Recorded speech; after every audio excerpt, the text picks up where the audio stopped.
Assalamualaikum warahmatullahi wabarakatuh. Perkenalkan, nama saya Anka Indra Pangestu, NIM 114180057. Di sini saya akan menjelaskan hasil review dari jurnal yang sudah saya dapatkan yang berjudul yaitu Persepsi dan Reaksi Petani Padi Sawah terhadap Aktivitas Pertambangan di Desa Jembayan Tengah, Kecamatan Loakulu, Kabupaten Kutai Kartanegara. Ya, jadi dimulai dari latar belakang yang udah saya dapatkan, yaitu Indonesia mempunyai sumber daya alam yang berlimpah, termasuk bahan galian hasil pertambangannya. Nah, di Indonesia juga merupakan negara yang kaya dari bahan galiannya. Sektor dari pertambangan di Indonesia merupakan sektor yang berfungsi mendapatkan definisi negara paling besar. Nah, di Kalimantan Timur ini merupakan salah satu daerah yang kaya hasil tambangnya. Nah, di kegiatan pertambangan ini yang tidak memperhatikan keseimbangan dan daya dukung lingkungan serta tidak dikelola dengan baik bisa menimbulkan dampak negatifnya dari lingkungan dan juga dampak negatif kepada masyarakatnya. Nah, dampak yang paling besar adalah kerusakan padi sawah akibat limbah yang dihasilkan oleh tambang batu bara.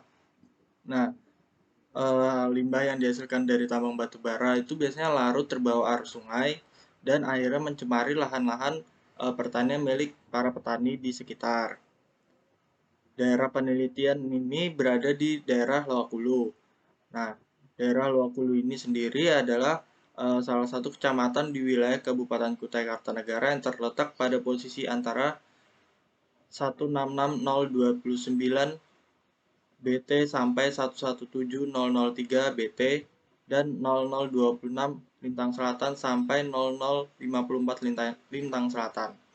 Di Desa Jembayan Tengah merupakan salah satu desa yang ada di Kecamatan Loakulu, Kabupaten Kutai Kartanegara yang terletak di Provinsi Kalimantan Timur.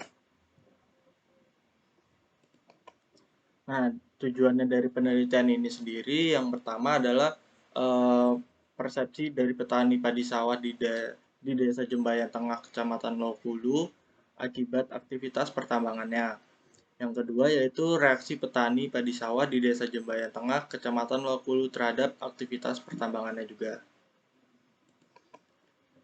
Metode yang digunakan untuk mengumpulkan data itu ada dua, ada data primer dan juga data sekunder.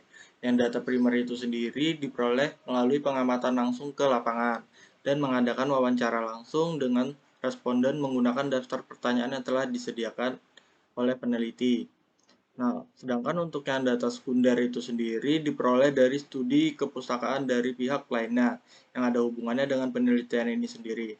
Data sekunder ini diperoleh dengan cara mengumpulkan dari data petugas penyuluhan lapangan atau PPL dan Dinas Energi dan Sumber Daya Mineral atau ESDM. Nah, metode pengambilan sampelnya itu menggunakan metode purposive sampling. Yes, purposive sampling ini digunakan dalam penelitian ini yaitu teknik pengambilan sampel dengan menentukan sampel karena adanya pertambangan tertentu. Nah, jumlah sampelnya ini diambil sebanyak 30 petani padi sawah. Metode analisis datanya. Jadi, persepsi petani itu diukur dengan 8 indikator menggunakan skala Goodman.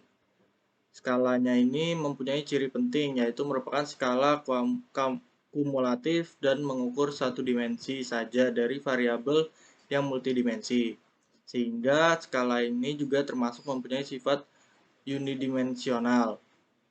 Dengan asumsi jawaban-jawaban yang menunjukkan kategori persepsi positif pada aktivitas pertambangan dan juga sebaliknya apabila jawaban tidak menunjukkan bahwa persepsinya negatif. Nah, reaksi petani bisa dilihat dari dua indikator, yaitu menerima bernilai 2 dan menolak bernilai 1. Kedua indikator ini jadi alternatif jawaban untuk setiap pertanyaan yang diajukan kepada respondennya. Dari hasil penelitian yang didapatkan, yang pertama itu ada intensitas. Di intensitas ini petani pernah mendapatkan bantuan dari perusahaan pertambangannya. Contohnya perusahaan memperbaiki jalan menuju lahan pertaniannya, rumah ibadah, sekolah, pembagian pupuk, dan melakukan pengobatan gratis. Yang ketiga yaitu bantuan yang diterima, tetapi kadang bantuan yang diterima itu kurang sesuai dengan apa yang dibutuhkan dalam kondisi pendistribusiannya. Terus juga bantuannya itu kadang kurang merata dan juga sering adanya keterlambatan dalam mengirim bantuan. Nah, yang kedua itu ada ukuran. Jadi kalau di ukuran ini, prinsip ukuran yang menyatakan bahwa semakin besar ukuran suatu objek, maka semakin mudah juga diketahui petani atau dipahami sehingga dapat membentuk persepsinya dengan baik. Yang kedua, petani merasa dengan aktivitas pertambangan di Desa Jambayan Tengah ini sangat merugikan. Yang ketiga, lahan pertaniannya rusak akibat limbah tambang yang masuk ke areal penanaman dan membuat lahan sawah tertimbun lumpur dari panen pun menurun drastis. Yang ketiga, ada pengulangan.